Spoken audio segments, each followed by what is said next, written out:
Del 20 al 40, 26, por favor.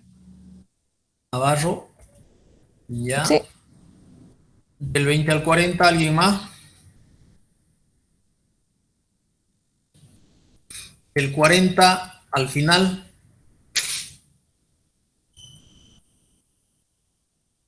ahí, ¿no? Ok,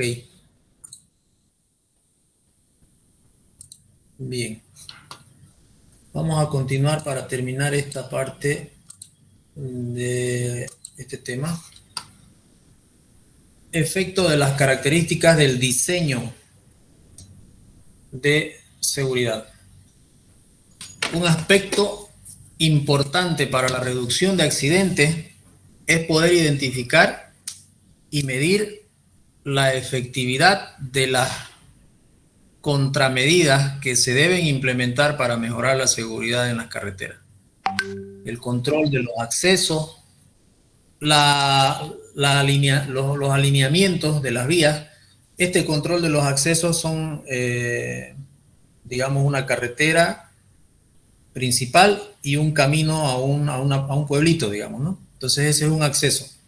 Cuando del callejón o del camino secundario el tráfico se va a incorporar a la vía principal, ese acceso, ese control de acceso tiene que tener normalmente, dependiendo de la importancia del caso, un sobreancho, la vía principal, ¿no? Para que el camino secundario se incorpore primero a un carril único de sobreancho en dirección del camino principal, de la vía principal, ¿no? Ya cuando el vehículo está en dirección, en su ruta ya, sobre la vía principal a unos 100 metros, 80 metros, 50 metros, depende de la importancia de la vía, recién se incorpora al carril ya de tráfico del camino principal. A eso más o menos, entre otras cosas, se refiere el tema de control de los accesos. Hay que controlar los accesos. ¿Ya? Dependiendo del tráfico, hay diferentes alternativas de solución. Los alineamientos horizontales y verticales de la vía, las secciones transversales, básicamente aquí estamos hablando de los peraltes, también de lo que son las bermas, las cunetas y mismo las dimensiones de la sección transversal de una carretera. Entonces, dependiendo de la densidad vehicular, esa sección transversal va a variar, ¿no? Con toda seguridad va a variar. Intersecciones y cruces, esto está, ¿no? El crucero, intersecciones y cruces de las vías, peatones y los ciclistas, ¿ya? Esos son los aspectos en los cuales los cuales se deben de analizar para disminuir el tema de posibilidades de accidente, como características del diseño de seguridad. Control de acceso. Estos cuadritos son elaborados en algunos países en algunas ciudades de Estados Unidos. Tasa de siniestros por millón de millas vehículo en zona urbana y en zona rural. Entonces, en los controles de acceso, completo, parcial y ninguno. 1.86, 4.96, 5.26 son millones de millas por vehículo. Esto es un porcentaje de los fallecimientos en un control de acceso completo, ¿no? 0.02, en un parcial 0.05 y 0.04. Efectos del control de acceso en la tasa de siniestro. Es la planilla de arriba, la tablita de arriba, ¿no? La de abajo, efectos de los puntos de acceso sobre la tasa de siniestros en carreteras rurales de dos sentidos. Entonces, cruceros por milla, negocios por milla, tasa de siniestros. La tasa de siniestros son la tasa de muertes, digamos, ¿no? Alineamiento. El diseño geométrico de las carreteras incluye 3 elementos: alineamiento vertical, alineamiento horizontal y las secciones transversales. Número de negocios que tienen acceso directo a la carretera por milla.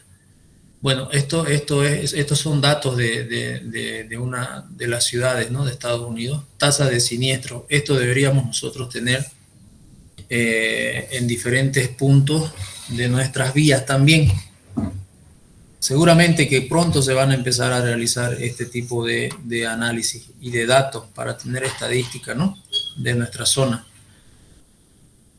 Efectos del acceso de los negocios sobre la tasa de siniestro en las carreteras que no son interestatales, que no son primarias, digamos. Entonces tenemos una línea, una curva, una línea de referencia entre el número de negocios que tienen acceso directo a la carretera en cada milla de carretera versus la tasa de siniestro. Es decir, es un cuadro que la interpretación nos indica cuál es la tasa de siniestro en función a los negocios que hay sobre la carretera, sobre o de acceso directo, digamos, a la carretera, ¿no?, a la carretera principal. En carreteras de 2 carriles, esta es la línea para 2 carriles, para 4 carriles con ¿qué dice?, con camellón. 4 carriles sin camellón y 4 carriles con camellón. Entonces esas son las líneas que hay. Es decir, el número de negocios, por ejemplo, tenemos en una carretera 60 negocios de acceso directo a la vía principal. ¿Cuántos accidentes hay? Y nosotros nos subimos arriba y vemos que en una zona urbana, en 60 negocios en una milla, en una zona urbana, podemos tener una cantidad de entre 900 más o menos. 900, esa es la tasa de siniestro, por 100 millones de millas vehículos, ¿no? No a 900. En una zona rural, por supuesto, hay menos negocios, menos tiendas, menos almacenes, ¿no? Y la curva no llega más que hasta 50 negocios por cada milla. ¿Ya? Entonces esta información no nos sirve en nuestra ciudad, pero sí nos puede servir, digamos, para que cuando nosotros saquemos en una determinada ciudad este tipo de información, poder comparar, ¿no?, con esta ciudad de acá.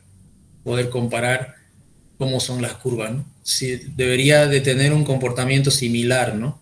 Similar.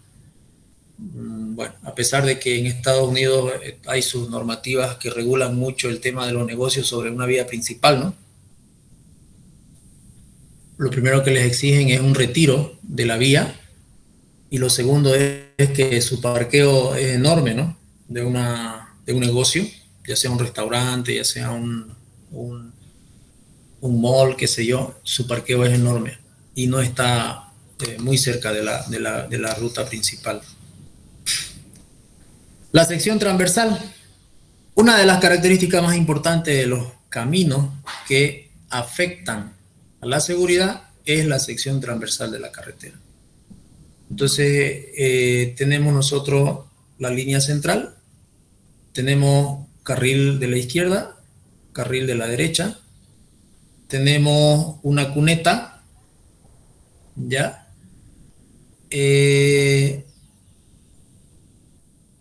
Aquí no está pintada la berma, no está dibujada la berma, un talud lateral, terreno original. Bueno, en esta parte donde dice cuneta, en esta parte tendría que estar propiamente dicho la cuneta y la berma, las dos cosas, ¿ya? Entonces viene el carril, después tendría que venir la berma, dependiendo de la importancia de la vía, la berma puede variar 1 metro, 2 metros, ¿ya? Hasta 3 metros, una berma.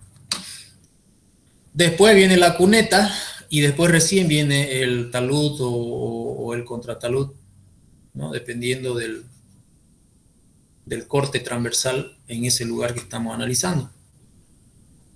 Fondo de la zanja, talud exterior, terreno original, ¿no? En este caso tenemos un corte transversal, digamos que mixto, donde al un lado tenemos una montaña y al otro lado tenemos una caída, un valle, digamos. Y todo sería el ancho del camino, ¿no? El ancho del camino. Esa es una sección transversal más o menos tipo. El peralte es la pendiente que hay desde el eje de la carretera hacia la berma, ¿no? O hacia la cuneta. Ese es el peralte. Ya, el peralte, dependiendo de la rugosidad del pavimento, puede variar. Puede ser mayor o menor. Si es más rugoso el pavimento, tendría que ser mayorcito el peralte, para que el agua, la gota de agua, se deslice rápidamente a salir. Tiene que salir del pavimento la gota de lluvia, ¿no? Lo antes posible, para evitar o disminuir la posibilidad de que se genere hidroplaneo o se genere una película de agua en el pavimento que produzca el famoso hidroplaneo de los vehículos, ¿no? Efectos del ensanchamiento del carril para tipos de siniestros relacionados en caminos rurales de dos sentidos. Este es un dato que nosotros también tenemos que tener, digamos. Son tablas que se elaboran para manejar estadísticamente el mejoramiento o el incremento o disminución o mantenimiento de esos parámetros, ¿no? De referencia. Cantidad de ensanchamiento en un carril, es decir, han llegado a determinar de que si nosotros lo ensanchamos un pie al carril, se reducen los siniestros en un 12%. Si ensanchamos 2 pies a ese carril, un pie tiene 30.5 centímetros, ¿no? 0.3 metros, más o menos, 0.3 metros, 30 centímetros, un pie aproximadamente. Entonces, si ensanchamos 30 centímetros un carril en esa región, la reducción de los siniestros es el 12%. Si ensanchamos 60 centímetros, 23%. Si ensanchamos 90 centímetros, 32%. Si ensanchamos 1,20 m, más o menos 1,30 m, casi 1,25 m, 1,25 m, la reducción, imagínense, de un siniestro es 40%. Entonces, es bastante, ¿no? Con 1 metro de ancho adicional disminuimos mucho las posibilidades de siniestro. Efectos del ensanchamiento de la cuneta para tipos de siniestros relacionados en caminos rurales de dos sentidos. Reducción de siniestros en porcentaje en una vía pavimentada y en una vía sin pavimentar. Ensanchamiento de la cuneta, entre comillas, cuneta de cada lado en pie. Porque, como les decía, en este esquema, la cuneta lo está graficando el autor como la berma y propiamente la cuneta que nosotros la conocemos en V o trapezoidal, ¿no? Que se hace después de la berma. Entonces, básicamente nos podemos pensar que estos datos están enfocándose en la berma. Entonces, si nosotros ensanchamos la berma 2 pies, es decir, 60 centímetros, un pie es 12 pulgadas, 30.05 centímetros, 2 pies serían 60. En una vía pavimentada reducimos en 16% los accidentes. En una vía pavimentada. Y en una vía sin pavimentar, ensanchando la berma, reducimos el 13% en los accidentes. Y así sucesivamente. Si aumentamos 8 pulgadas, 3 por 8, 24 serían 2, más o menos, ¿no? De berma, 2.5 metros, ¿no? Reducimos al 50% en una vía pavimentada y al 43% en una vía sin pavimentar. Entonces ahí podemos nosotros tener una interpretación de cuán importante puede ser reducir, o mejor dicho, aumentar ancho de berma o ancho de calzada, ¿no? De pavimento, de uno de los carriles, ¿no? ¿Cuál es el porcentaje de disminución, la reducción de la posibilidad o de la probabilidad de un siniestro, de un accidente? Los cimientos relacionados incluyen la producción fuera del camino, el choque de frente y el encontronazo de lado. No todos los tipos de accidentes están relacionados con los elementos geométricos del camino. Claro, no todos los tipos de accidentes están relacionados con eso, ¿no? Hay muchos factores. El mejoramiento de la sección transversal de una vía ataca algunos de los factores, pero no son todos, ¿no? Es decir, hay otros factores que tienen que ver con el conductor del vehículo, más que con la carretera misma, con el diseño geométrico de la carretera, ¿no? Efectos del ensanchamiento de carril y de cuneta para siniestros relacionados en caminos rurales de dos sentidos. Entonces hay otra información aquí, otros parámetros, ¿no? Cantidad de ensanchamiento de carril en pies, 3 pies, 2 pies, y tenemos ahí los datos. Estas son planillas que se han hecho relevamientos a través de aforos y de levantamiento de datos respecto a los siniestros en diferentes puntos de una ciudad, ¿no? De una ciudad. Entonces hay que manejar estadísticas. La cultura de la estadística, nosotros estamos un poquito lejos, pero vamos a llegar pronto a eso, ¿no? Y aquí hay otra planillita de otros relevamientos de datos. Entonces se levantan planillas en una vía, qué sé yo, Santa Cruz Guarnes, por ejemplo, o no sé, Santa Cruz La Guardia. Se van levantando datos, información, y se va aterrizando en planillas de información en función a los datos que se levantan, ¿no? Y esas planillas ya después se puede hacer proyecciones con esas planillas y se puede manejar, digamos, la planilla para hacer alguna mejora también, ¿no? En el diseño, o alternativas también de rutas, tomar decisiones, ¿no? Para solucionar los problemas cuando ya llegan a unos valores preocupantes, ¿no? Intersecciones o cruces. Efecto de carriles auxiliares sobre la reducción de siniestros en carreteras de alto volumen y de dos sentidos. Alternativa de diseño de multicarriles.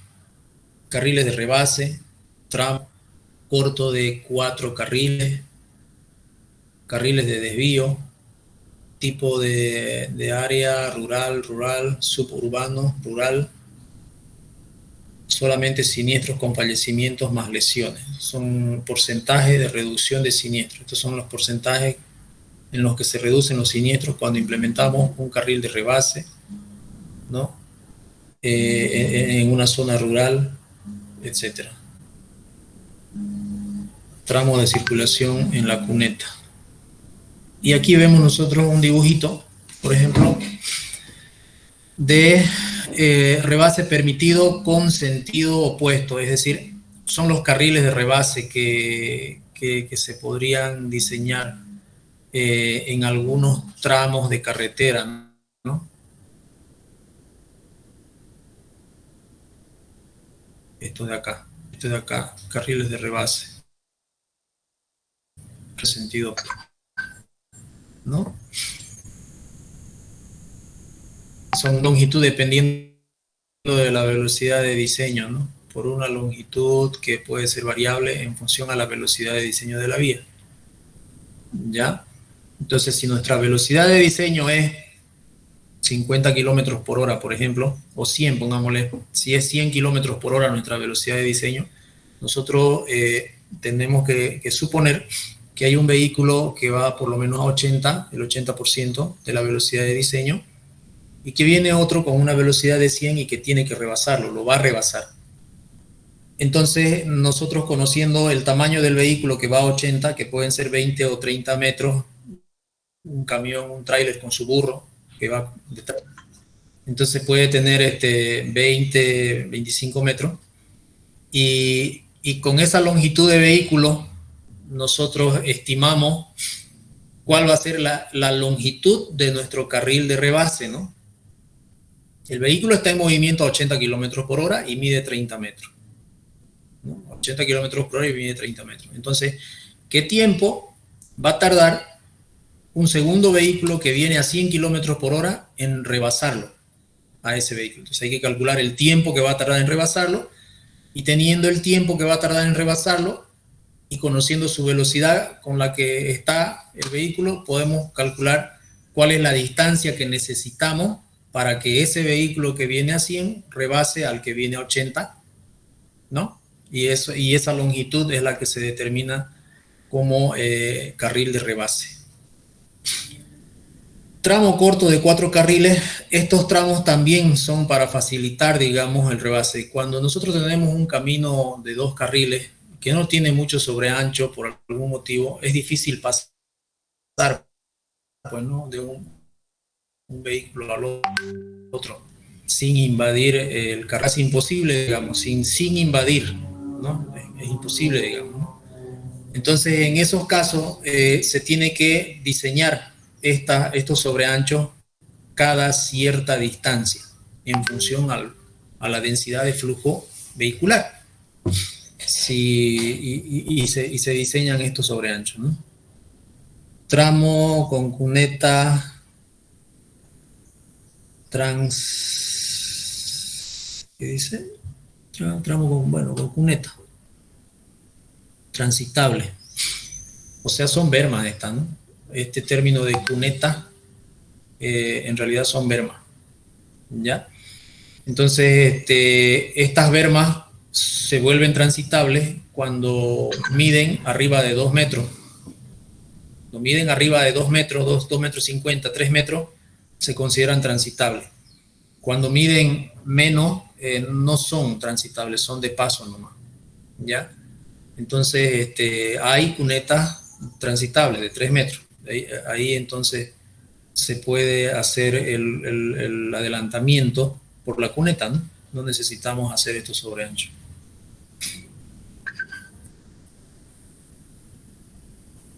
Apartadero de paso. Bueno, esto es para pararse, básicamente, ¿no? Un tipo parada, digamos, de tiempo corto, paradas cortas, paradas momentáneas para revisar el vehículo y continuar. Carril de 2 sentidos para dar vuelta a la izquierda. Estos sobreanchos o esta separación que se hace de las vías es para dar vueltas, ¿no? Para tener oportunidad de hacer un giro, ¿no?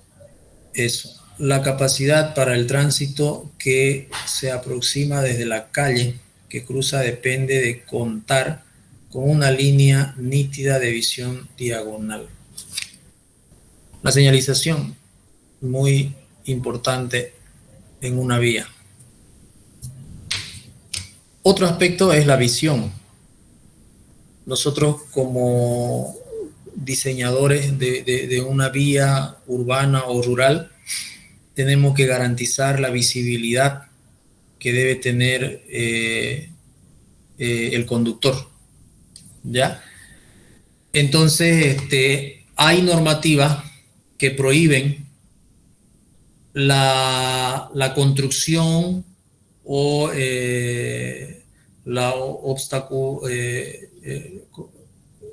prohíben obstáculos en las esquinas, ¿no? Por ejemplo, en este gráfico que tenemos a la izquierda, nosotros podemos ver que estos obstáculos en esquina dificultan la visibilidad de un vehículo hacia el otro que va a pasar de manera perpendicular. Entonces, las distancias se acortan, ¿no? Y a una determinada velocidad eso es peligroso. Cuando mejoramos la visibilidad de un conductor con respecto del otro, entonces nosotros tenemos oportunidad de ampliar la distancia de sí pueden llamarse de frenado, si se quiere, ¿no? Entonces, aquí tenemos, por ejemplo, lo que se llama el radio de visión, mayor o igual a 100 pies. Y en este caso tiene un radio de visión igual a 20 pies, que no es suficiente, ¿no? Los famosos ocheaves en el centro de la ciudad nacen debido a eso, ¿no? A mejorar la visibilidad entre un conductor y otro que está ingresando a la intersección. Entonces esos ocheaves estos son unos ocheaves, ¿no? Que físicamente en el lugar, ustedes ven en el centro sobre todo, están las casas y tienen ocheaves. Y las que no tienen, pues son seguramente antiguas, que antes no habían estos ocheaves. Estos ocheaves se han de ver implementado más o menos en la década de los 60, 70, por ahí, en la ciudad de Santa Cruz. Por los 70, 80 quizás. Empezaron a implementarse los famosos ocheaves debido a los accidentes. A pesar de que las calles eran de tierra y toda la cosa, habían choques. Porque claro, las casas iban en esquina, no había visibilidad y a una determinada velocidad ya es difícil frenar, ¿no? De todas maneras, en una situación de este tipo, el conductor que va en la vía horizontal, en el camino principal, no tiene preferencia en este caso. El que tiene preferencia es el que viene de abajo hacia arriba, en la vertical. ¿Por qué? Porque cuando uno está conduciendo un vehículo, el que viene a cruzar en la intersección de tu derecha a tu izquierda tiene preferencia. Si tú vas a cruzar una vía, tú tienes preferencia ante un conductor que está en la vía perpendicular siempre y cuando el que está en la perpendicular esté a tu izquierda. Entonces el conductor está aquí circulando, digamos, de oeste hacia el este, ¿no? En la horizontal. Circulando de menos X a X, si se quiere. De menos X a X. Entonces, el que tiene preferencia es el que viene por tu derecha, el que va a pasar de tu derecha hacia tu izquierda. Por ese mismo motivo, que el conductor está del lado izquierdo del vehículo y tiene una mayor visibilidad. Él te va a ver primero, él va a ver primero a tu vehículo antes de que tú lo veas al vehículo de él. Porque la posición en la que se encuentra dentro del vehículo permite una mejor visibilidad. Él va a ver primero tu vehículo antes que si tú eres el que está yendo en la vertical, que tú lo veas a él. Tú no lo vas a ver a su vehículo. Primero. El que primero va a verte es este. Entonces, siempre que la normativa indica así, digamos, si tú estás llegando a una intersección y tenés el sentido de esta intersección es desde tu derecha hacia tu izquierda, tú no eres el que tiene la preferencia. El que tiene la preferencia es el que va a cruzar de tu derecha hacia tu izquierda. ¿Ya? Entonces, si hay un accidente, hay un choque aquí, también se indaga eso. ¿Quién tenía preferencia en esta intersección? El conductor, en este caso, que va de abajo hacia arriba. Él tenía preferencia. Ahora, que haya tenido él preferencia no significa que sea totalmente libre de culpa, ¿no? Porque hay que analizar el accidente, ¿no? Si bien es cierto, tenía la preferencia, hay que ver qué pasó, digamos, por qué más ocurrió, ¿no? Pero sí ya tiene un gran punto a favor si es que hay un accidente en esta situación que estamos viendo nosotros en el gráfico, ¿ya? Si hay un accidente, el menos culpable, entre comillas, es el que va de abajo hacia arriba, porque él tiene la preferencia en este tipo de movimiento. ¿Ok? Bien, eso es.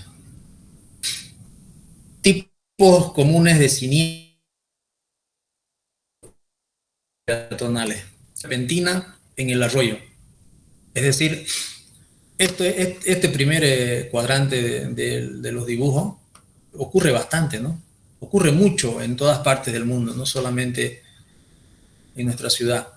El vehículo está pasando por una calle donde hay vehículos estacionados al lado derecho y de pronto de un vehículo eso que está estacionado sale un peatón, normalmente un niño o un animalito, que sale corriendo, y ahí se produce el accidente. Entonces, el conductor tiene que estar atento a esta situación, de que cuando hay vehículos parqueados, y peor si son vehículos grandes, un micro, un camión, es muy común este tipo de accidentes, que las personas no ven que viene un vehículo y el vehículo tampoco ve que va a salir una persona, ¿no? Porque los vehículos estacionados obstaculizan la vista del conductor. Y de entrada el conductor debe de observar atentamente toda esa línea de vehículos parqueados y tratar de apegarse hacia el otro lado, si le es posible, apegarse hacia su izquierda para que tenga mayor oportunidad de parar si algo sale corriendo por ahí. ¿Ya? Este punto de acá es muy común, de todos los días, este tipo de accidentes.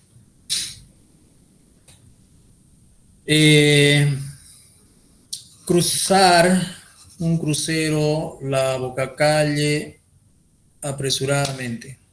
Claro, el peatón que cruza apresuradamente también se pone pues en peligro, ¿no? Se pone en peligro. De todas maneras, si bien es cierto, en la reglamentación indica de que el peatón tiene la preferencia, también hay otra parte que indica que la calzada es para los vehículos, ¿ya? Que la acera es para el peatón, si no estuviera en un paso de cebra. Si el accidente ocurre en un paso de cebra, casi 100% culpable es el piloto, el chofer, ¿no? Pero si el accidente está en un lugar, en una circulación libre para el vehículo, ahí hay todavía posibilidades de defenderse como conductor, ¿no? Porque se establece que la calzada es de prioridad para el vehículo, no para el peatón. En todo caso, el peatón debería tomar todas sus precauciones al subirse a una calzada que no tenga señalización de paso de cebra. Si el peatón va a ir por el paso de cebra, puede ir con sus ojos cerrados, que el culpable es el conductor del vehículo, a ojos cerrados, ¿no? Riesgos múltiples cuando el accidente implica más de un involucrado, ¿no? Más de un vehículo. Esto ocurre, por ejemplo, si una persona está caminando, ya sea por un paso de cebra o no, y el vehículo por no atropellarlo hace lance, ¿no? Dobla y el otro viene y le da. Y se pueden producir 2, 3, 4, 5 vehículos pueden estar involucrados en ese tipo de accidente. Cuando el conductor hace lance a la persona o al peatón, pero sin tomar precauciones del vehículo que viene al lado, ¿no? Es decir, el conductor tiene que estar atento a muchas cosas, ¿no? Tiene que estar, es cuestión de segundos, de milésimas de segundo muchas veces. Tiene que decidir hacia dónde desviar, ¿no? Por último, quizás en algunos casos ocasionaría menos daño subiéndose a la acera, por ejemplo, ¿no? En Estados Unidos hay un carril exclusivamente para uso de emergencia, ¿ya? La vía interestatal tiene como 4 carriles para vehículos y tiene un carril, normalmente al lado izquierdo, para ambulancias, para policías, para bomberos. Y no tiene más que una línea de división, una línea amarilla. Entonces los vehículos particulares no se suben a la vía de emergencia, aunque esté totalmente expedita. Allá no le ponen, como acá, ¿no? En el primer anillo, esos bloques de concreto para que el vehículo no se suba. Allá simplemente está pintado nomás. Y seguro que el que se sube debe tener una sanción bastante fuerte, ¿no? Entonces, ese carril es solamente para ambulancias, policías y bomberos. Los otros 4 carriles son para vehículos. En una oportunidad, A mí me pasó, iba en un carril apegado al carril de emergencia, eh, a una velocidad, no sé, 120, 160, algo por ahí, pero era un tráfico bien intenso, lleno de vehículos a esa velocidad, 120, 140, 160 es la máxima, ¿no? Y algo pasó, no sé, un kilómetro más adelante seguramente, que de pronto se detuvieron los vehículos, de golpe, y empezaron a frenar todo el mundo, ¿no? Empezó a frenar. Y yo frené, pero el vehículo en el que iba, no, su freno no respondió adecuadamente. Entonces yo tuve que desviar hacia el carril de emergencia. Tuve que salir al carril de emergencia. Y mi vehículo logró parar en la mitad del vehículo que estaba delante de mí. O sea que si yo no desviaba, con seguridad le iba a dar. Iba a ocasionar un choque, ¿no? Y el vehículo que venía detrás mío logró parar dejándome el espacio, digamos, logró parar. No me iba a chocar si yo no me chocaba, él no me iba a chocar. Pero si yo me chocaba, con seguridad el de atrás también me iba a chocar. No le iba a dar para parar. Porque donde él logró parar, yo no entraba en ese espacio, pero sí tenía un espacio, ¿no? Entonces, empezó otra vez a avanzar, fue cuestión de segundos, y empezó a avanzar nuevamente la fila, y el vehículo que estaba atrás mío, obviamente esperó que yo me incorpore nuevamente al carril. Fue cuestión, no sé, de 5 o 10 segundos, por decir algo, ¿no? Fue rápido, me incorporé al carril.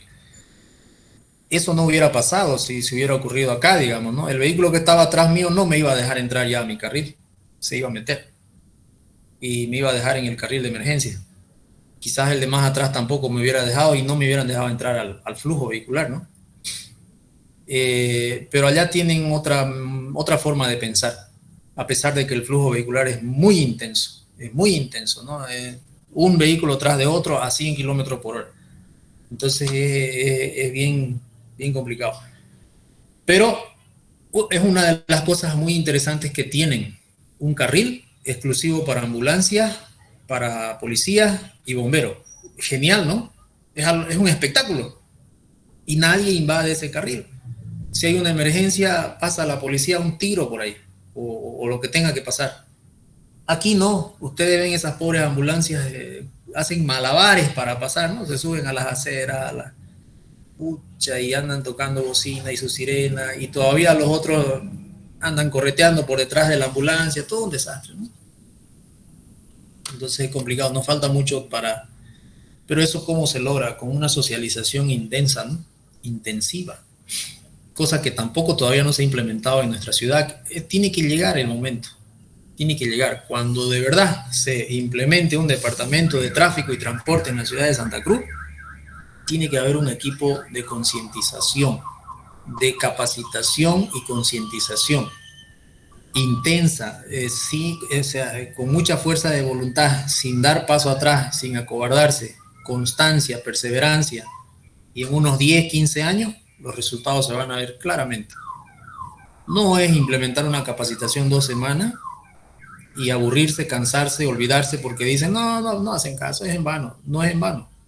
Siempre que haya constancia, perseverancia en el tiempo, eso va a dar resultado.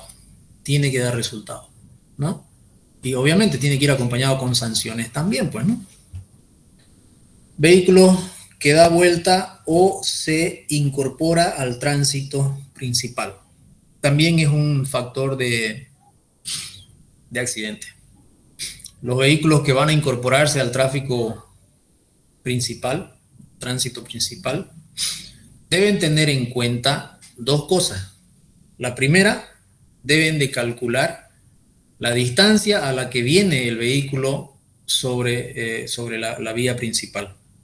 Deben de tener esa sensibilidad de poder decir ahora sí puedo entrar. Y la segunda es que cuando ingresan al tráfico principal, tienen pues que acelerar, digamos, ¿no? O sea, estamos hablando de carreteras, digamos, troncales, ¿no?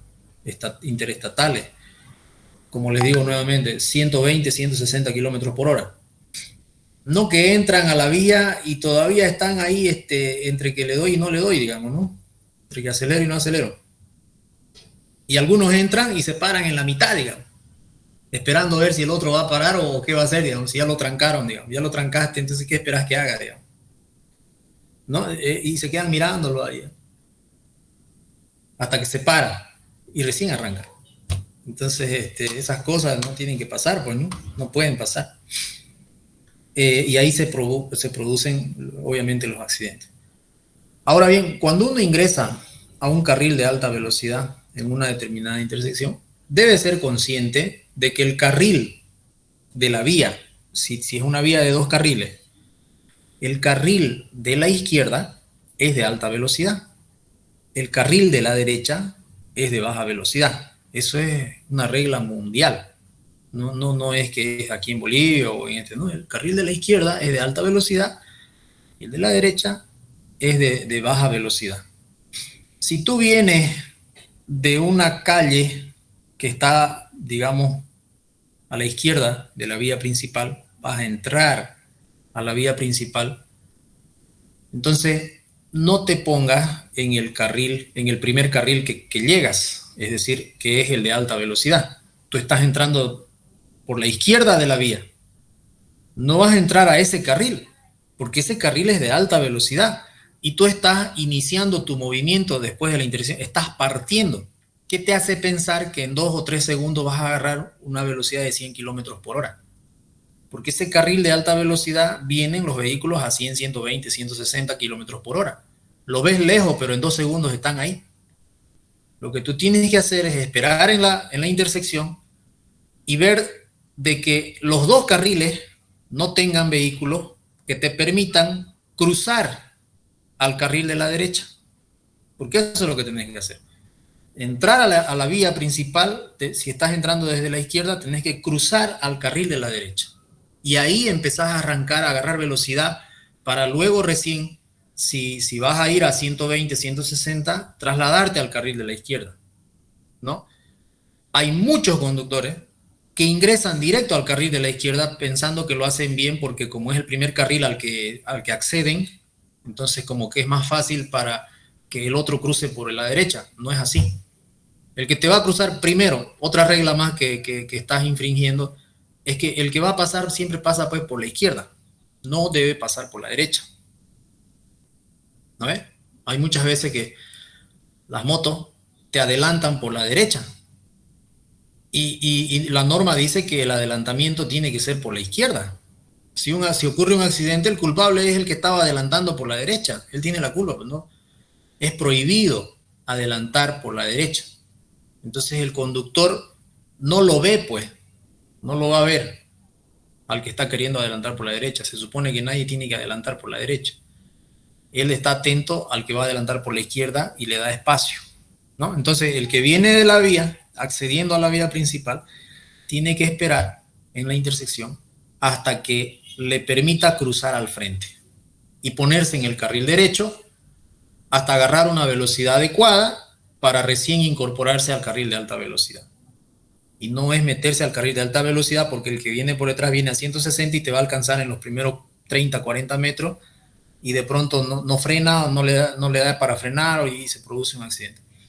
O puede ocurrir otra cosa, que tu mismo vehículo, al vos exigirle acelerarlo para que agarre una velocidad de 100 por hora lo más rápido posible, haya alguna falla en el motor, ¿no? Lo acelerás y como que se ahoga o se te apaga. ¿Qué vas a hacer ahí? Se te apaga en el carril de alta velocidad y el flujo vehicular viene por detrás, no le va a dar para frenar. Te va a chocar, ¿no?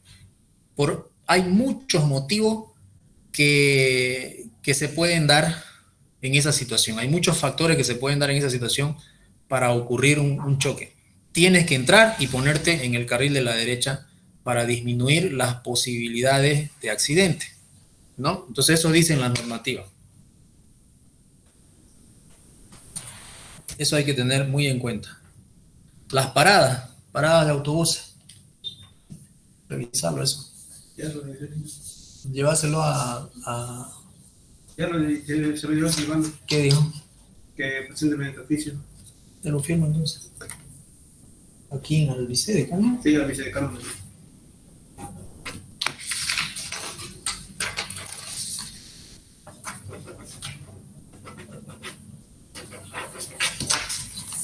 Ya.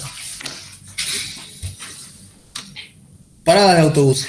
Aquí nos falta harto eso, ¿no? No tenemos parada de autobuses. Eso también, el Departamento de Tráfico y Transporte, cuando se ponga las pilas, va a ser importante y va a ser una lucha grande, campal, de capacitación, de información, de concientización, porque no tiene que ser solamente a la fuerza, ¿no? Tiene que haber concientización no solamente a los conductores, sino también a los peatones, en especial a los peatones. Lo primero, identificar los lugares adecuados para construir o para generar las condiciones de habilitar una parada de un autobús. ¿Qué significa generar condiciones? Entonces, vos tenés que verificar como profesional el flujo de vehículos que pasan por esa vía, en el lugar donde querés que haya una parada. No va a ser donde sea, ¿no? Va a ser donde haya flujo peatonal intenso, por ejemplo, a la salida de la universidad, ¿no? Todos quieren tomar un bus a la salida de la universidad, pero no en cualquier lugar. Entonces hay que evaluar si el tráfico es intenso, si el tráfico vehicular es intenso, generar un sobreancho de la calzada para una parada, que el bus no obstaculice el flujo vehicular normal de la calzada. Tiene que salir el bus de ahí de la calzada, tiene que meterse a un carril exclusivo de parada de autobuses, ¿ya? Y si el flujo no es muy intenso, permite que el autobús se pare ahí en plena calzada, bueno, se puede dar cuando no es muy intenso. Normalmente es difícil eso, ¿no? Normalmente tiene que haber un sobreancho para que el bus se meta ahí y se pare a recoger pasajeros. La parada de autobuses normalmente tiene un tiempo máximo de parada. El bus no puede pararse ahí 5, 10, 15 minutos, ¿no? Son segundos los que tiene que pararse y después tiene que partir inmediatamente. Entonces este es otro desafío que está pendiente por resolver en Santa Cruz. Esta es otra pega para los ingenieros civiles. Y hay harta pega para los civiles, o sea, pronto se va a dar. Tiene que haber alguna autoridad que tome conciencia y decididamente resuelva el problema que tenemos ya, que cansa, ¿no? Caminar a lo largo del camino también es una situación de riesgo, ¿no? Los peatones deben ser conscientes de que la calzada es para los vehículos, no es para el peatón. Entonces el peatón tiene que entrar en una conciencia de velar por su seguridad y caminar por la acera.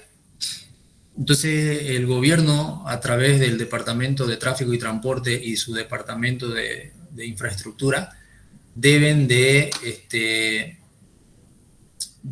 tomar en cuenta de que el peatón tiene derecho a tener una acera, así más o menos. Entonces, cuando hay un departamento de tráfico, pasa los reportes y las exigencias al Departamento de Obras Públicas de que en esta avenida, en esta calle, en esta cuadra no hay acera, tenés que construir una acera y molestar hasta que se construya la acera por seguridad de los peatones, ¿no? Entonces, si no hay acera, entonces es complicado, digamos, tratar de que el peatón vaya por la acera, ¿no? Entonces, son tantas cosas por las que hay que trabajar en esta ciudad y que se han ido haciendo poco a poco en las grandes ciudades. No es que las grandes ciudades han nacido de la noche a la mañana así. Han ido ellos elaborando su propia información, generando sus propias tablas, como algunas de las que hemos visto nosotros. Son tablitas que ellos se han generado para ir recabando información, ¿no? Para tener una estadística y en un tiempo a futuro poder analizar esa estadística, y de algo va a servir, pues, ¿no? Esa estadística. Algunas quizás no sirvan para nada, pero muchas de la información que se genera sí sirven, sí tienen valor. Y eso nos está faltando en nuestra ciudad, ¿no? No sé si tienen algún comentario de todo lo que hemos visto, de esta parte de accidentalidad y las maneras de tratar de evitar, disminuir ese porcentaje, ¿no?, de siniestro. Entonces, de acá pueden salir muchas preguntas de examen, ¿no? Muchísimas preguntas, ¿no? Por ejemplo, no sé, directamente les puedo pedir, dibuje la sección transversal de una vía, digamos. ¿Cuáles son sus componentes de la sección transversal de una vía, por ejemplo? ¿No? No sé, otras preguntas que puedan salir para el examen, digamos, ¿no? ¿Cuál es la preferencia que tiene un conductor que está llegando a una intersección? ¿Quién tiene la preferencia? Les puedo poner un dibujito y les digo, ¿quién tiene la preferencia para acceder a la intersección? Por ejemplo, ¿no? Entonces pueden salir muchas preguntas conceptuales, teóricas. ¿Ok? Bien, jóvenes, ahí termina esta unidad. No sé si tienen alguna pregunta.